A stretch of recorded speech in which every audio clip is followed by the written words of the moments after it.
दोस्तों आपके भी घर या फिर ऑफिस में अगर इंटरनेट कनेक्शन लगा हुआ है तो आप एक वाईफाई राउटर जरूर यूज करते होगे कुछ इस प्रकार से, है ना। कोई भी ब्रांड का यूज करते रहोगे, एक वाईफाई राउटर जरूर यूज करते रहोगे। अब देखो वाईफाई राउटर्स का खराब होना एक काफी कॉमन प्रॉब्लम है, हम सबके साथ होता है। साल 2 साल में हमारा वाईफाई राउटर खराब हो ही जाता है, जिसमें से सबसे कॉमन प्रॉब्लम ये होती है कि हमारा एक वैन पोर्ट खराब हो जाता है, जिसकी वजह से हमारा वाईफाई राउटर शुरू तो होता है बट इंटरनेट के साथ कनेक्ट नहीं हो पाता है। सबसे कॉमन प्रॉब्लम है, ठीक है। बट जब भी आपका वाईफाई राउटर खराब हो जाता है तो आप एक नया वाईफाई राउटर लेके आ जाते हो अपने घर पे या फिर अपने ऑफिस में, और पुराना वाईफाई राउटर फेंक देते हो। आपको अपने पुराने वाईफाई राउटर को फेंकना नहीं है, इसको आप अलग अलग तरीकों से यूज कर सकते हो। कैसे, वो मैं आज की इस वीडियो में आपको बताने वाला हूं, उसमें कोई टेंशन लेने की बात नहीं है।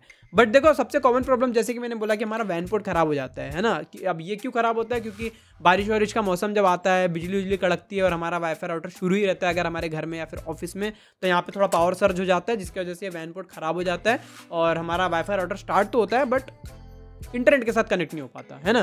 तो इन सारे ही केसेस में आप कैसे अपने ओल्ड वाईफाई राउटर को यूज कर सकते हो, खराब वाईफाई राउटर को यूज कर सकते हो, वो मैं आपको बताता हूँ।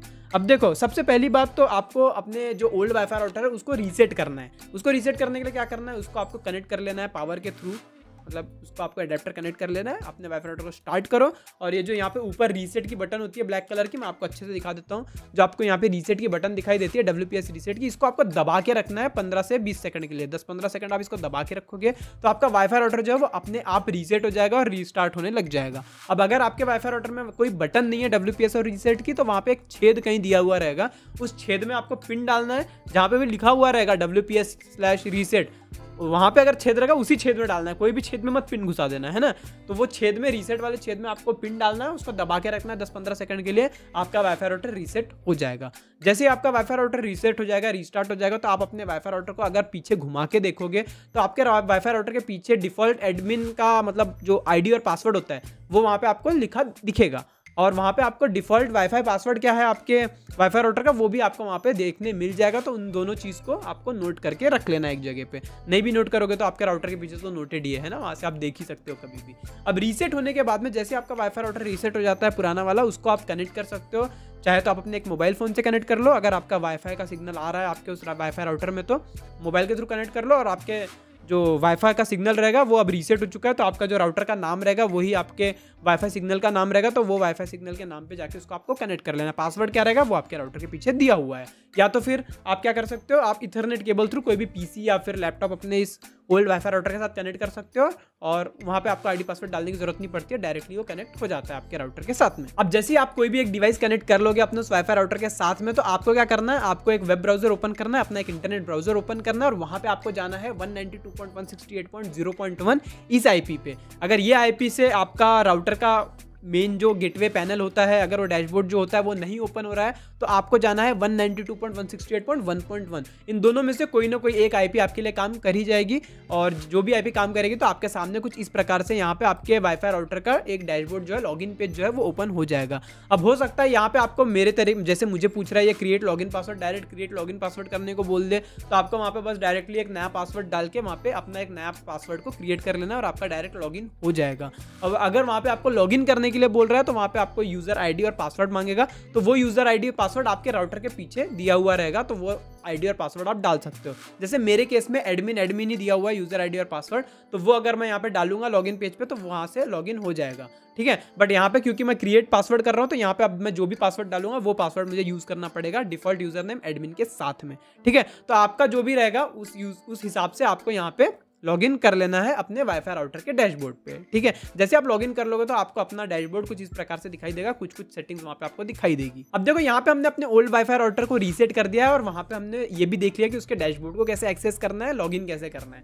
अब हम बात करते हैं कि हम इसको यूज कैसे कर सकते हैं, किस प्रकार से इसको हम यूज कर सकते हैं। अब देखो इसके दो मेन यूज केस रहेंगे। सबसे पहले तो आप इसको as a access point use कर सकते हो इस वाईफाई राउटर को, या फिर आप सेकंड इसका रहेगा कि आप इसको as a wireless range extender की तरह यूज कर सकते हो। एक्सेस पॉइंट की तरह कैसे इसको आप सेटअप करना है वो भी मैं आपको बताऊंगा, और एज अ रेंज एक्सटेंडर कैसे आपको यूज करना है वो भी मैं आपको बताऊंगा। रेंज एक्सटेंडर की जब मैं बात कर रहा हूँ तो इसका मतलब यह है कि आपका जो मेन वाईफाई राउटर है, अगर आपके घर के किसी एक कोने में और आपके घर के दूसरे कोने में उसका वाईफाई सिग्नल नहीं पहुंच पाता है, तो आप इसको बीच में कहीं यूज कर सकते हो और इसको as a range extender use कर सकते हो, सो दैट ये राउटर की मदद से आपका वाईफाई सिग्नल आपके घर के दूसरे कोने तक भी अच्छे से पहुंचे, ठीक है। तो ये सारा काम करना कैसे, चलो मैं आपको बताता हूँ। सबसे पहले मैं आपको बताता हूँ कि एज अ एक्सेस पॉइंट आप कैसे सेटअप कर सकते सकते हो अपने ओल्ड वाईफाई राउटर को। अब देखो अपने इस वाईफाई राउटर को as a access point use करने के लिए सबसे पहले तो आपको अपना जो न्यू वाईफाई राउटर जो काम कर रहा है, जो वर्किंग वाईफाई राउटर है, उसमें एक आपको इथरनेट केबल कनेक्ट कर लेना है एक लैन पोर्ट पे। जैसे आप लोग देख सकते हो यहाँ पे मैंने एक इथरनेट केबल कनेक्ट कर रखा है। इस इथरनेट केबल का जो सेकंड एंड है वो आपको अपने इस ओल्ड वाईफाई राउटर में किसी भी एक लैन पोर्ट में कनेक्ट कर देना है। जैसे आप लोग यहाँ पे देख सकते हो मैंने एक लैन पोर्ट में इसको कनेक्ट कर दिया है। जैसे आप यहाँ पे इसको कनेक्ट कर लोगे उसके बाद आपको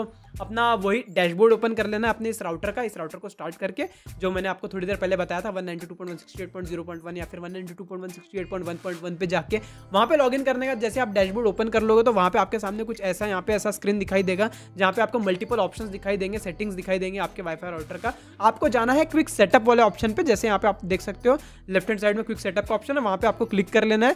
क्विक सेटअप वाले पेज पे जाने के बाद यहाँ पे आपको सिंपली नेक्स्ट पे क्लिक कर देना है। नेक्स्ट पे आप जैसे टच करोगे तो आपके सामने कुछ ऑप्शंस आ जाएंगे। यहाँ पे आपको एक्सेस पॉइंट का ऑप्शन मिलेगा, वहाँ पे आपको टच कर लेना है, उसको सिलेक्ट करके आपको यहाँ पे सिंपली नेक्स्ट कर देना है।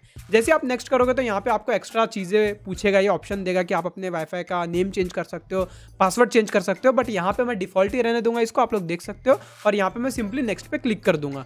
मैं यहाँ पे कोई चेंजेस नहीं कर रहा हूँ, आप चाहो तो यहाँ पे चेंजेस कर सकते हो। नेक्स्ट करने के बाद में आपको यहाँ पे कुछ ऐसी स्क्रीन दिखाई देगी, इसको आपको यहाँ पे डिफॉल्ट रहने देना है, कोई चेंजेस नहीं करना है, आपको सिंपली नेक्स्ट कर देना है। यहाँ पे भी आपको कोई चेंजेस नहीं करना है, आपको ये पेज पे भी ऐसा भी कुछ पेज आएगा तो उसको भी नेक्स्ट कर देना है। इसके बाद आपका वाईफाई राउटर जो है वो रीस्टार्ट होने लग जाएगा और रीस्टार्ट होने के बाद में आपको अपने किसी भी फोन के साथ में, मतलब इस वाईफाई के साथ में जब ये रीस्टार्ट हो जाएगा तो इस राउटर के साथ में इसके वाईफाई सिग्नल के साथ में आपको अपने फोन को कनेक्ट कर लेना है। अब अगर आपके वाईफाई राउटर में वाईफाई सिग्नल नहीं आता है तो आप अपने किसी भी पीसी या फिर लैपटॉप को भी कनेक्ट कर सकते हो अपने इस वाईफाई राउटर के साथ में इथरनेट केबल की मदद से। अब यहाँ पे मैं अपने फोन को कनेक्ट कर रहा हूँ इस वाईफाई राउटर के साथ में वाईफाई सिग्नल की मदद से, ठीक है। तो यहाँ पे आप देख सकते हो अपने फोन को मैं इस वाईफाई राउटर के साथ कनेक्ट कर लेता हूँ। कनेक्ट होने के बाद में आप यहाँ पे देख सकते हो मैंने कनेक्ट कर लिया है। अब कनेक्ट होने के बाद में अगर मैं यहाँ पे स्पीड टेस्ट का ऐप ओपन करता हूँ तो यहाँ पे मैं आपको दिखाता हूँ इंटरनेट काम कर रहा है नहीं। तो यहाँ पे हम आ चुके हैं स्पीड टेस्ट के ऐप पे और यहाँ पे हम बस गो करते हैं। तो यहाँ पे आप देख सकते हो इंटरनेट कनेक्शन मेरा बन चुका है और यहाँ पे मेरा इंटरनेट जो है वो प्रॉपर्ली काम भी कर रहा है। यहाँ पे आप देख सकते हो एकदम प्रॉपर्ली हमारा इंटरनेट काम कर रहा है हमारे इस ओल्ड वाईफाई राउटर की मदद से। तो यहाँ पे हमने अपने इस ओल्ड वाईफाई राउटर को एज ए एक्सेस पॉइंट जो है वो सेटअप कर दिया है। अब इस हमारे वाईफाई राउटर में जो एक्स्ट्रा लैन पोर्ट आपको मिल रहे हैं उस लैन पोर्ट के मदद से आप अपने एक्स्ट्रा डिवाइसेस को वायर के थ्रू भी कनेक्ट कर सकते हो। मतलब इथरनेट केबल के थ्रू भी आप अपने एक्स्ट्रा पीसी, लैपटॉप या फिर कोई भी अदर डिवाइसेस को वायर की मदद से कनेक्ट करना चाहते हो तो वैसे भी आप लोग कर सकते हो और वायरलेसली भी इसके वाईफाई के मदद से भी आप लोग एक्स्ट्रा डिवाइसेस को कनेक्ट कर सकते हो। अब हम बात करते हैं कि आप अपने इस राउटर को as a wifi range extender कैसे यूज कर सकते हो, जिस केस में आपको अपने वर्किंग वाईफाई राउटर से अपने इस ओल्ड वाईफाई राउटर को वायर की मदद से भी कनेक्ट करने की जरूरत नहीं पड़ेगी। आप डायरेक्टली अपने वाईफाई सिग्नल को ही बूस्ट कर पाओगे वायरलेसली इस राउटर को कनेक्ट करके। कैसे करना है चलो वो मैं आपको बताता हूँ। अब देखो ये काम करने के लिए भी आपको सबसे पहले तो अपने उसी वाईफाई के राउटर के डैशबोर्ड पे आपको लॉगिन कर लेना। लॉगिन करने के बाद में जो आप फर्स्ट सेटअप जो हमारा था क्विक सेटअप वाला ऑप्शन, इस क्विक सेटअप वाले पेज पे आने के बाद में आप जैसे आप नेक्स्ट करते हो यहाँ पे तो आपको नेक्स्ट करने के बाद में जो ऑप्शन दिखाई देते हैं यहाँ पे लास्ट ऑप्शन रहता है हमारा रेंज एक्सटेंडर का। तो जहाँ पे भी रहेगा लास्ट रहेगा या जो भी रहेगा रेंज एक्सटेंडर वाले ऑप्शन को आपको सिलेक्ट कर लेना है और यहाँ पे आपको नेक्स्ट करना है। ये केस में आपको एक बात ध्यान रखना है, यहाँ पे आपको बस अपने वाईफाई राउटर को शुरू करना है। यहाँ पे अपने वाईफाई राउटर में आपको कोई भी एक्स्ट्रा केबल कनेक्ट करने का, इथरनेट केबल कनेक्ट करने की जरूरत नहीं है, ठीक है। बस आपको अपने मेन वाईफाई राउटर के रेंज में रखना है इस वाईफाई राउटर को, ठीक है। रेंज में है तो यहाँ पे आप जैसे नेक्स्ट करोगे तो यहाँ पे आपको आपका वाईफाई का सिग्नल दिखाई देगा जो आपके मेन वाईफाई राउटर का सिग्नल है। वो सिग्नल को आपको यहाँ पे कनेक्ट कर लेना है। तो मतलब इस वाईफाई राउटर को हम कनेक्ट कर रहे हैं अपने मेन वाईफाई राउटर के साथ में वायरलेसली वाईफाई के थ्रू, ठीक है। तो यहाँ पे मैं कनेक्ट पे टच करूंगा। अब ये पूछेगा कि आपको क्या अपना इस वाईफाई राउटर का नाम वगैरह क्या रखना है, पासवर्ड क्या रखना है इस वाले वाईफाई राउटर के लिए, तो वो आप यहाँ पे सेटअप कर सकते हो। सबसे पहले तो यहाँ पे मैं नीचे कस्टमाइज वाले ऑप्शन पे सिलेक्ट कर लूंगा और इसका मैं नाम रखूंगा एक्सपोजर 2.4 गीगाहर्ट्ज एक्सटेंड EXT, ठीक है। पासवर्ड भी यहाँ पे मैं सेटअप कर देता हूँ अपने वाईफाई के लिए, वाईफाई का पासवर्ड, ठीक है। तो ये मेरा हो गया इस राउटर के लिए मेरा वाईफाई का पासवर्ड और वाईफाई का नेम मेरा 2 गीगाहर्ट्ज एक्सटेंडेड रहेगा, ठीक है। नेक्स्ट करूंगा। नेक्स्ट करने के बाद इस पेज पे हमको कोई चेंजेस नहीं करना है, सिंपली नेक्स्ट कर देना है और यहाँ पे भी हमको सिंपली फिनिश कर देना है, कोई चेंजेस नहीं करना है। फिर से हमारा वाईफाई राउटर जो है वो रीस्टार्ट होगा। अब जैसे ये वाईफाई राउटर रीस्टार्ट हो जाएगा उसके बाद में आपको कोई कनेक्शन यहाँ पे करने की जरूरत नहीं है, बस आपको इस वाईफाई राउटर को स्टार्ट करके रखना है और ये वाईफाई राउटर कनेक्ट हो जाएगा आपके मेन वाईफाई राउटर के साथ में, आपके मेन वाईफाई सिग्नल के साथ में। और जो ये ओल्ड वाले वाईफाई राउटर का जो नया सिग्नल रहेगा ये सिग्नल के साथ में भी इस वाईफाई राउटर के साथ में भी आप कोई भी फोन वगैरह को कनेक्ट करके इंटरनेट को यूज यूज़ कर पाओगे। मैं आपको दिखाता हूँ यहाँ पे। तो यहाँ पे आप लोग देख सकते हो मेरा वाईफाई राउटर जो है वो स्टार्ट हो चुका है। मैंने कोई भी एक्स्ट्रा केबल यहाँ पे कनेक्ट नहीं किया हुआ है और यहाँ पे इस वाईफाई राउटर के साथ में मैं कनेक्ट कर रहा हूँ अपने इस फोन को। तो यहाँ पे एक्सपोजर 2.4 गीगाहर्ट्ज़ एक्सटेंडेड वाले पे यहाँ पे मैं कनेक्ट कर रहा हूँ, ठीक है, एक्सटेंशन वाले वाईफाई पे कनेक्ट हो चुका है। यहाँ पे आप देख सकते हो कनेक्ट होने के बाद में यहाँ पे अब मैं आपको स्पीड टेस्ट का ऐप ओपन करके दिखा देता हूँ। तो यहाँ पे हमारा स्पीड टेस्ट का ऐप ओपन हो चुका है, इंटरनेट कनेक्शन यहाँ पे बन चुका है।